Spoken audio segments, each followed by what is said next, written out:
It's so expensive being an adult. Progressive. I'm gonna try to pick up some groceries. I got a box of bowl cereal and I'm probably going to try the vanilla as well. Hi guys. So if you're Jamaican and you're looking for a job and you're out of options and you're tired, frustrated.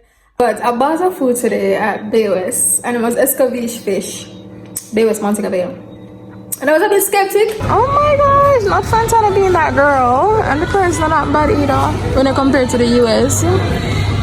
So if you're from Jamaica, then you must know about Heart Institute, Tivet Institute. I like one station. They were charging me 13,000 for a small phone. You know those small like a baby phones you just say? Yeah, I'm drinking the coconut water. Baby! Wow, for cheesecake. That's pretty cool. I got the pump bags under my eye coming out sleep.